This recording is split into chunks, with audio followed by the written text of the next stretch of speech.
하나님의 크신 은혜와 평강이 여러분에게 함께 하시길 소원합니다.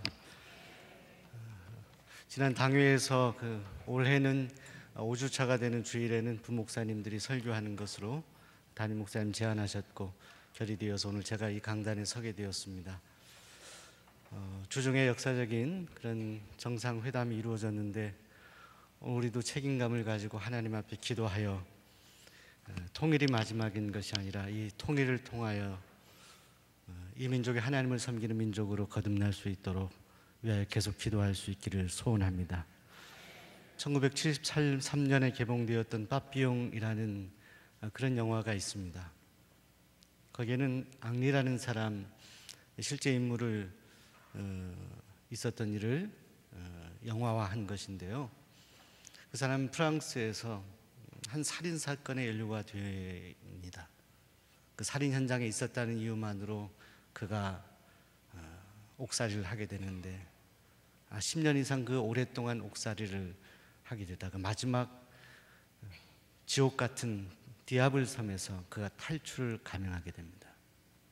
뗏목을 만들고 거기에서 억울한 존재 자기 자신을 저 망망대에 던지며 탈출을 감행하고 그가 결국 성공하게 됩니다. 그래서 이후에 그는 이 프랑스에서 자신이 있었던 일을 소설화하여 150만 부나 책이 팔리는 베스트셀러가 되죠. 그 인생은 반전의 연속이었습니다. 억울함의 깊이, 또 억울한 일을 당했을 때 느끼는 감정.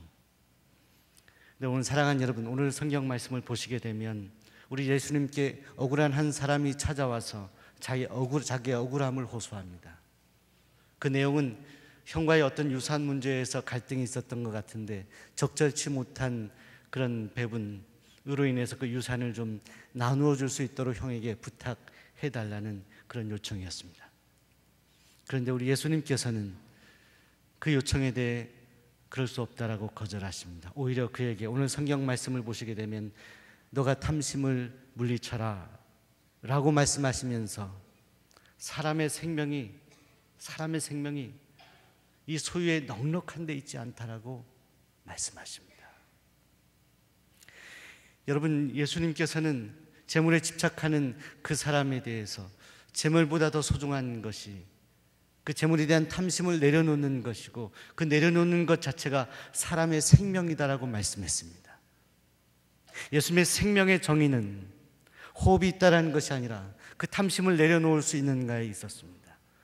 사랑하는 장천교회 성도 여러분, 오늘 여러분은 여러분의 인생의 가치를 어디에 두고 살아가고 계십니까? 2016년에 미국 메이저리그 라로시라는 선수가 있는데요. 그 선수는 스타 플레이어였습니다. 유명한 선수였어요.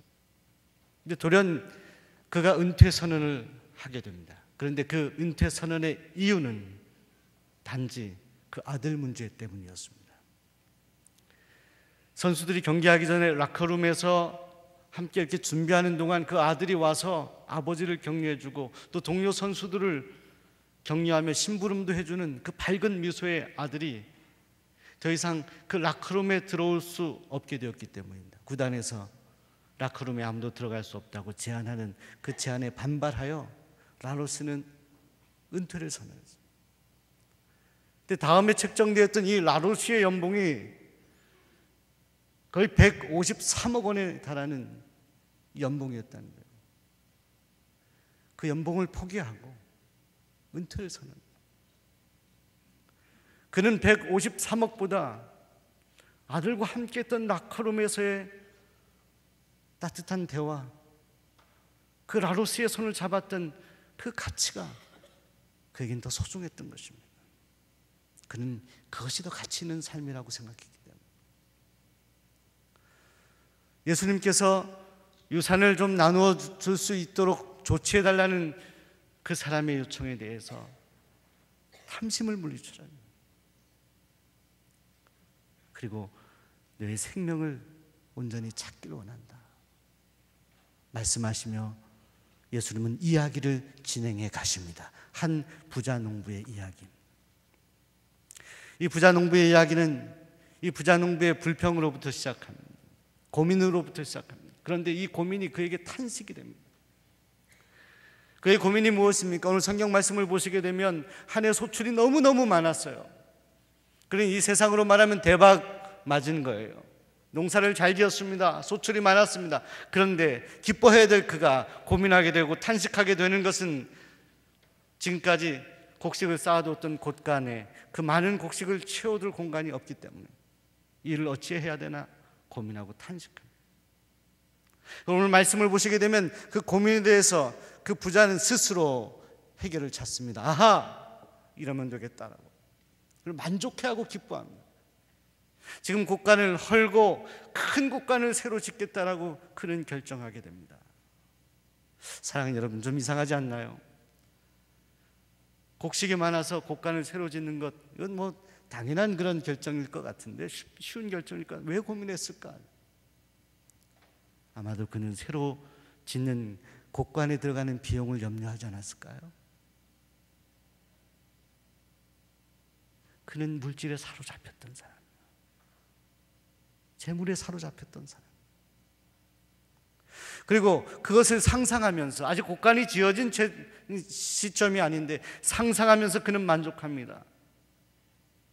이제 쌓아둘 그 재물로 인해서 내 영혼아 먹고 즐기자, 이것으로 만족해야 하자 하면서 자신의 영혼이 즐거운 사람인 것처럼 그는 행복감에 젖어 있습니다.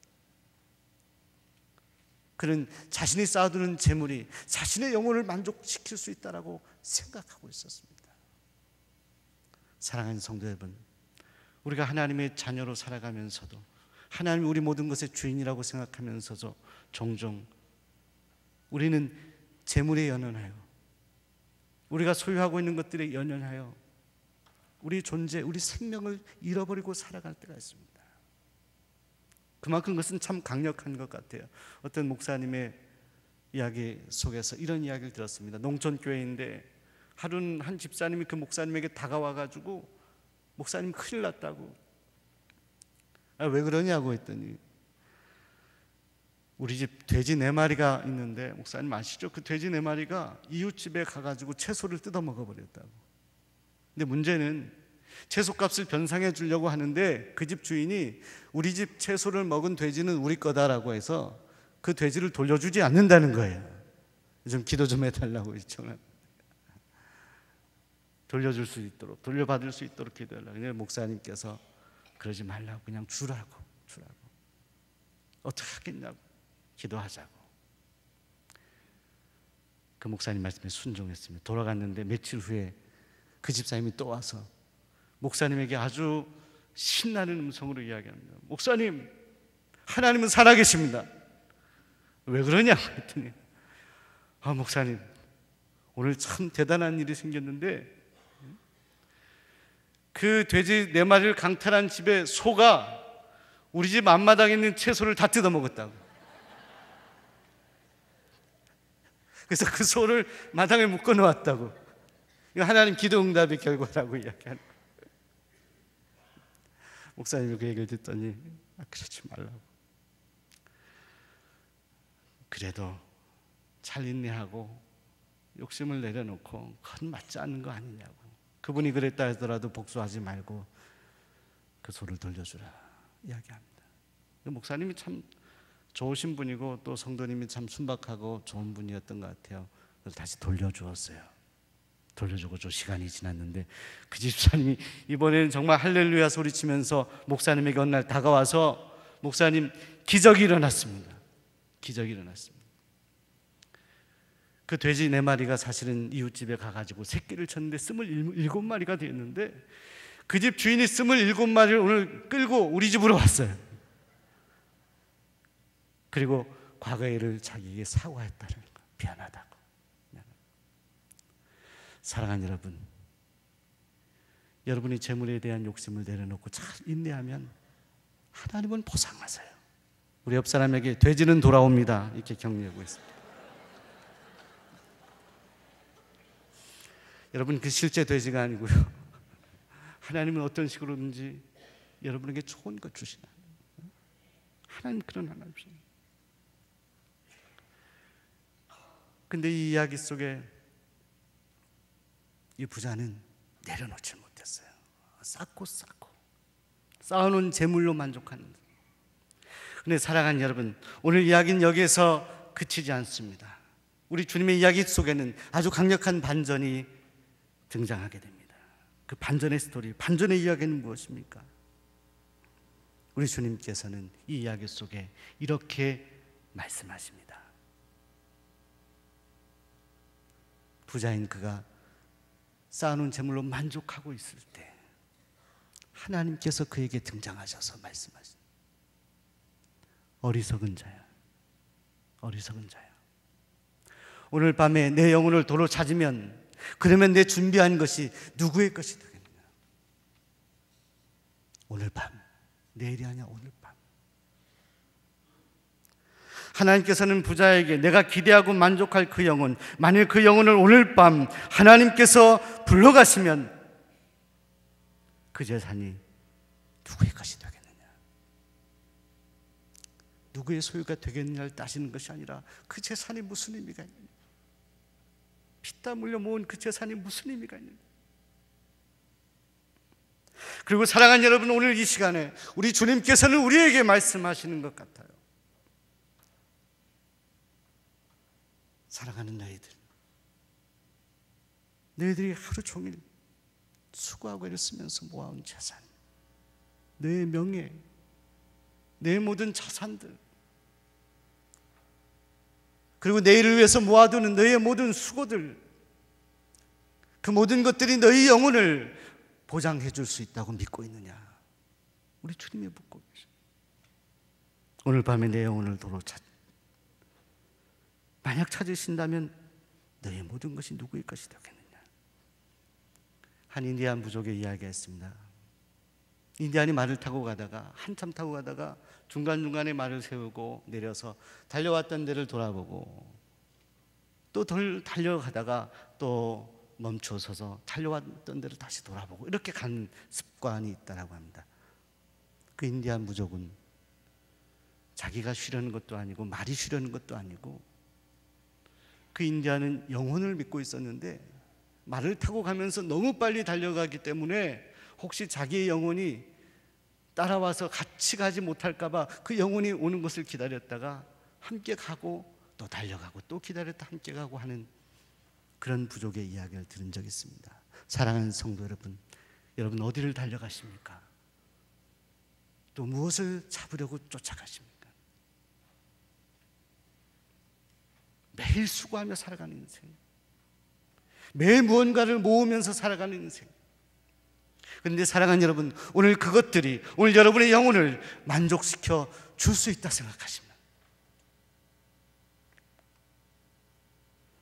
요한 웨슬리 목사님이 초창기 속회 모임을 할 때 속장님들, 그들이 속도원들 한 사람 한 사람에게 꼭 질문했던 질문이 있었습니다. 그것은 이런 질문이었습니다. 오늘 이 저녁에 당신의 영혼의 상태는 어떻습니까? 당신의 영혼의 상태는 어떻습니까? 오늘 주님은 저와 여러분에게 묻고 있습니다. 묻고 계십니다. 오늘 너희의 영혼은 어떠하냐? 오늘 여러분의 영혼이 여러분이 모아둔 재물로, 여러분의 사회적인 지위로, 사람들이 인정하는 그것들로, 세상 것들로 만족한 영혼이십니까? 아니면 여러분을 사랑하셔서 지금까지 함께 하시고 생명을 주신 하나님 때문에 만족한 영혼입니까? 예수님 때문에 만족한 영혼입니까? 오늘 진작에 우리 주님께서는 우리에게 묻고 계십니다. 오늘 밤에 오기 전에 오늘 너희의 영혼을 점검할 수 없겠냐라고 묻고 계십니다. 사랑하는 여러분, 우리 주님께서는 오늘 하루의 가치를 굉장히 중요하게 생각했어요. 주기도문을 가르치실 때에 일용할 양식이라 말씀했습니다. 여러 해 쌓아둘 양식이 아니라 일용할, 하루하루 먹을 양식으로 만족하며 감사하며 살라 했어요. 하루가 단위였습니다. 주님은 염려하지 말라 그랬습니다. 내일 염려할 것은 내일이 염려하라고 했어요. 오늘 염려할 거 오늘 염려하고 그치라고 했습니다. 에베소서의 사도 바울도 분을 품더라도 해가 넘어가지 않는데 해가 지도록 분을 품지 말라고 그렇게 권면했습니다. 아무리 화가 나더라도 그날 하루 동안에 그 모든 마음을 정리하고 하루를 마무리하라 그랬습니다. 왜냐하면 오늘 밤에 문제가 있기 때문에. 우리 연약한 인생들에게는 오늘 밤에 문제가 있기 때문에. 구약 이스라엘 백성들에게, 그 광야 백성들에게 하나님께서는 만나를 내려주셨어요. 풍족한 만나를 내려주셨습니다. 그러나 우리 하나님께서는 그 만나를 너희가 오늘 충분히 먹고 절대로 내일을 위하여 쌓아두지 말라 말씀했습니다.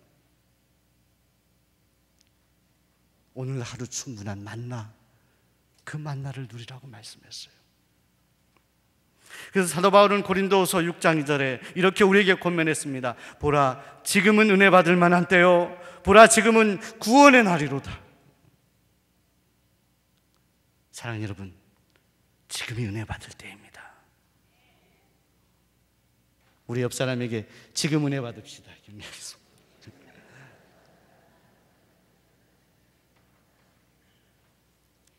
오늘 여러분의 지금 심령이 어떻습니까? 오늘 여러분의 마음이 어떻습니까? 내일이 아니라 지금 우리 주님은 그것을 묻고 계십니다. 제가 대학원을 졸업하고 시골 목회에 나갔습니다. 참 가난한 교회였습니다. 화면을 보시면 아시겠지만 제가 옛날 앨범을 뒤지다가 제가 처음 목회한 적은 20년 전에, 여러분 교회 같아 보이시나요? 교회입니다. 공장 건물을 개조하고 교회 이름을, 명패를 매달았던 저곳이 교회입니다. 저 가난한 교회 부임하여서 5명의 성도님들과 목회를 하였습니다. 부족한 종을 보내주신 것 감사하면서 말씀과 기도에 전념하며 최선을 다해보려고 했습니다. 특별히 작정해서 기도하는 새벽 기도를 여러 번 했는데요, 30일 저의 모습입니다. 뭐 큰 변화가 없죠. 성경 통독 30일 작정 새벽 기도회 하면서 하나님 앞에 새벽마다 저 흐름한 교회 강단에서 기도하였었습니다. 그때 저희 아기가 있었고요. 그 아이가 이번에 또 대학 들어가는데 20년 전입니다. 5명의 성도들과 함께 기도하는 가운데 하나님이 많은 은혜를 주셨어요. 그런데 제가 외롭지 않도록 저에게 친구를 보내주셨어요. 80세 가까이 되는 권사님이신데, 그 권사님이 제가 사는 사택 근처에 사셨거든요. 그런데 매일 저는 그 권사님을 모시고 새벽에 갔습니다. 그런데 겨울에 한 번은 눈이 많이 내리는데 제가 깜빡하고 시간을 잊었습니다. 5시에 새벽 기도했는데 일어나 보니까 5시 반이에요. 그 권사님은 밖에서 꼭 기다리셨거든요, 앉아서. 어떡하나 걱정하는 마음으로 차를 몰고 갔더니 그 권사님이 거기 그대로 계셔요. 눈을 맞고. 권사님 죄송합니다, 제가 이렇게 모자란 사람이네요. 권사님이 환한 웃음으로 그 모습을 잊을 수가 없어요. 전도사님 괜찮아요, 여기서 앉아서 시원하게 기도했다고 그러시는 거예요. 그렇게 추운데 시원하게 기도한다. 권사님 모시고 가서 기도하고 돌아오고. 그리고 얼마 지나서 또 새벽에 이렇게 자는데 밖에 막 쾅쾅 문 두드리는 소리가 나가지고요, 권사님 목소리예요. 이번에 2번째 제가 이 범죄하게 된 거잖아요. 제가 이 알람을 놓쳤나요? 얼른 나갔어요. 시계 보질 틈도 없이 얼른 나가가지고 보니까 권사님이 목사님 새벽 기도 가셔야죠 해서, 권사님 죄송합니다. 제가 시동을 이렇게 켜려고 이렇게 스위치를 넣는데 그때 승합차 안에서 시계가 이렇게 시간을 가리키는데 새벽 3시예요. 이번엔 권사님이 실수하신 거예요. 권사님이 미안하다고 말씀하신 거예요. 5시에 기도니까 한 4시 한 40분이나 50분 만나서 해서 한 2시간 가까이 더 주무시다가 만나서 가자고 권사님 내려가시고 저는 집에 와서 한 1시간여 꿀잠을 또 자고 새벽에 가고 기도하고 했습니다. 그런데 그때 기도했을 때 가장 큰 기도 제목이 하나님 한 영혼이라도 보내주세요. 제가 앨범을 정리하면서 제가 발견됐던 것 하나가 이 전도지였거든요. 근데 전도지를 제가 직접 써서 만들었더라고요. 지금 뭐 프린트하는데 제가 그걸 보면서 그때 열정이 나에게 다시 안에서 솟아나야 되는데, 전도지를 직접 글로 쓰고 옆에 증명사진을 오려서 붙여가지고 복사해가지고 전도를 했던 거죠. 여러분, 그 허름한 교회 누가 오겠습니까? 그 주변에 큰 교회가 많았고 유명한 설교가들이 많았는데 누가 그렇게 허름한 교회 오겠어요? 인간적으로. 그런데 주일이 되어서 예배 드릴 때 하나님은 우리의 기도를 들어주셨어요. 예배를 한참 드리고 있는데 뒤에서 문이 열리는 소리가 나요.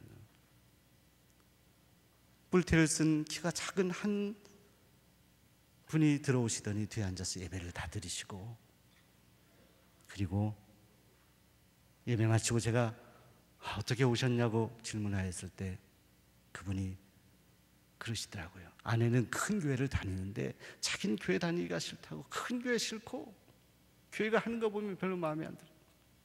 근데 이 길가에는 흐름한 쓰러져가는 이 교회를 지날 때마다 이상하게 들어오고 싶은 마음이 든다는 거예요. 이상하게. 오늘 들어왔다고. 저를 위해서 기도해달라고 기도해드렸습니다. 그분이 얼마나 FM이냐면 정말로 예배 또 교회에서 하는 모든 일들에 다 참여하시고 새벽 기도까지 나오셔서 그의 찬송은 어눌했습니다. 그런 성경을 하도 오랫동안 찾아야 돼요.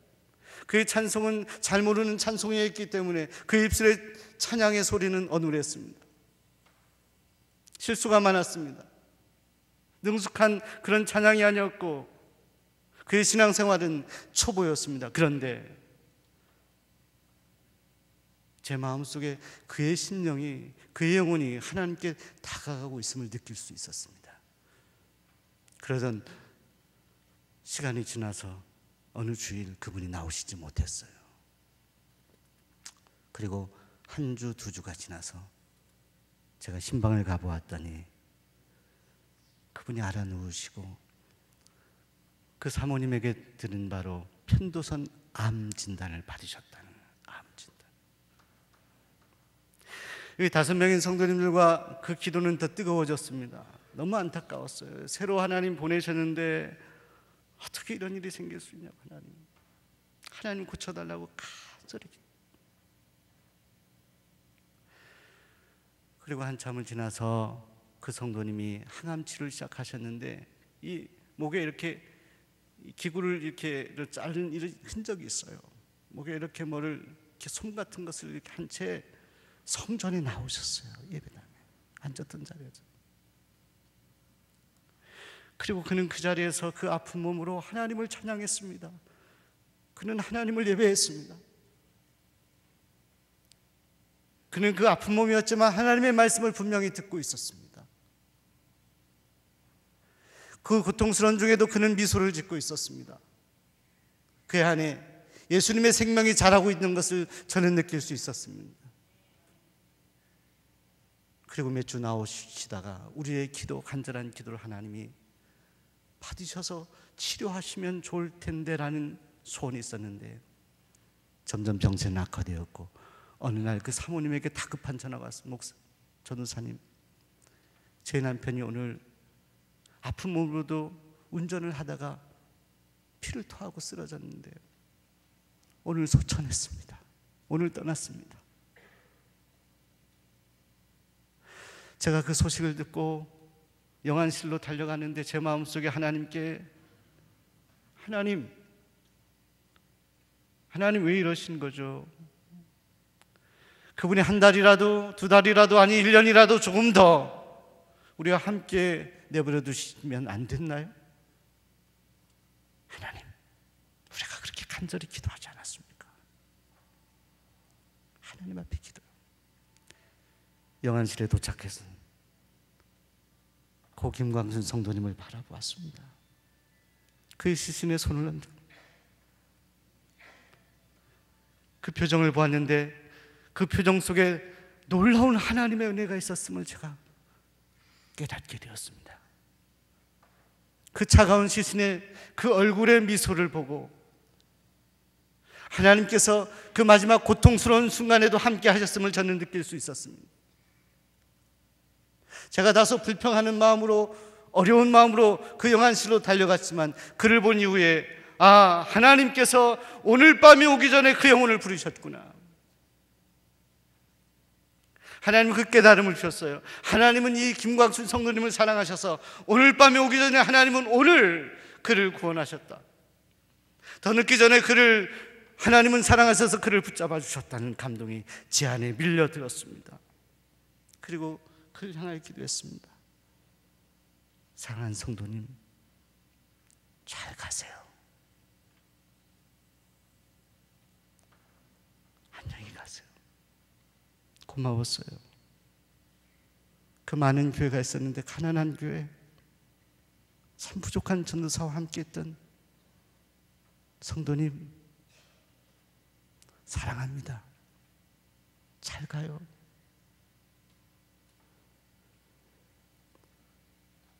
하나님은 더 늦기 전에 오늘 밤, 그 밤이 오기 전에 그를 구원하셨습니다. 사랑하는 창천교회 성도 여러분, 오늘 여러분도 여러분의 인생의 어두운 터널을 지나고 계십니까? 그런데 오늘 우리를 향한 하나님의 은혜는 오늘 우리들에게 오늘을 주셨다는 것입니다. 그 오늘 밤이 언제인지 모르지만 오늘 우리에게, 오늘 저와 여러분에게 오늘이라는 위대한 선물을 주셨다는 것입니다. 오늘 우리의 삶 가운데 겪는 다양한 고통의 삶 중에서도 여러분이 여전히 하나님을 찬양하시기 바랍니다. 여전히 하나님을 높이시기 바랍니다. 아무도 나를 인정하지 않는 외롭고 힘든 시간 중에도 그래도 하나님께서 나의 친구 되어 주신다고 고백할 수 있는 오늘이 여러분에게 있습니다. 질병의 고통 속에도, 그래서 조여오는 삶의 고단함 중에도 그래도 하나님께서 나의 치료자가 되어 주실 것이라고 하나님께 목놓아 간구할 수 있는 오늘이 여러분에게 있습니다.